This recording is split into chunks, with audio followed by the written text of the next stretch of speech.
ఇంట్లో చిన్న చిన్న పనుల్లో సహాయం చేయకుండా తప్పించుకునే పిల్లలు జీవితంలో పెద్ద పెద్ద బాధ్యతలు వచ్చినప్పుడు ఎక్కువగా కష్టపడతారు. ఎందుకమ్మా?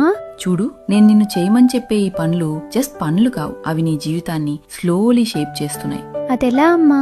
మొదటిది రెస్పాన్సిబిలిటీ. ఎవరూ చెప్పకుండానే నువ్వు నీ పనులు చేసుకుంటే నీ జీవితాన్ని నువ్వే హ్యాండిల్ చేయడం నేర్చుకుంటావు. రెండవది డిసిప్లిన్. జీవితంలో ప్రతిదీ సరదాగా ఉండదు కదా. నీకిష్టం లేకపోయినా అవసరమైన పని చేసినప్పుడు నువ్వు నీ ఇమోషన్స్ కంటే స్ట్రాంగ్ అవుతావు. మూడవది లవ్ అండ్ కేర్. నువ్వు ఇంట్లో సహాయం చేస్తున్నప్పుడు నువ్వు కేవలం పని చేయడం మాత్రమే కాదు, నువ్వు నీ ప్రేమను చూపిస్తున్నావు. జీవితం అంటే నీ గురించి మాత్రమే కాదని అర్థం చేసుకోవడానికి ఇది సహాయపడుతుంది. నాలుగవది ఫ్యూచర్ ప్రిపరేషన్. నువ్వు ఒంటరిగా ఉండాల్సిన రోజొకటొస్తుంది. అప్పుడు నీకోసం క్లీన్ చేయడానికి, కుక్ చేయడానికి, హెల్ప్ చేయడానికి ఎవరూ ఉండరు. నువ్వు ఇప్పుడు నేర్చుకునే ప్రతి చిన్న విషయం ఆ రోజున నీకు పెద్ద హెల్ప్ అవుతుంది. ఐదవది సెల్ఫ్ కాన్ఫిడెన్స్. నువ్వు పనులు నేర్చుకుంటూ నీకు నువ్వు చేసుకుంటూ ఉంటే నీ మీద నీకు నమ్మకం పెరుగుతుంది. నేను చేయగలను అనే ఫీలింగ్ నిన్ను జీవితంలో చాలా దూరం తీసుకెళ్తుంది. అందుకే నెక్స్ట్ టైం నుండి హెల్ప్ అడిగితే కంప్లైంట్ చేయకు, నవ్వుతూ హ్యాపీగా ఆ పని బాగా చెయ్యి. సరే అమ్మా, నాకిప్పుడు అర్థమైంది. Thank you.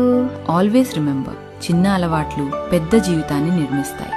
ఇంటి పనులు కొంచెం కష్టంగా కనిపించొచ్చు, కానీ అవే మీ భవిష్యత్తును బలంగా తయారు చేస్తాయి. ఇవాళ మీరు చేసే ఈ చిన్న సహాయం రేపు మీ జీవితాన్ని సులభతరం చేస్తుంది. కాబట్టి ఈ రోజు నుంచే మీ అమ్మా నాన్నలకు చిన్న చిన్న సహాయం చేయడం మొదలుపెట్టండి. ఈ వీడియో మీకు నచ్చితే ఒక్కసారి మీ పిల్లలతో కలిసి చూడండి. వాళ్ళకి కూడా ఈ చిన్న అలవాట్ల గురించి చెప్పండి.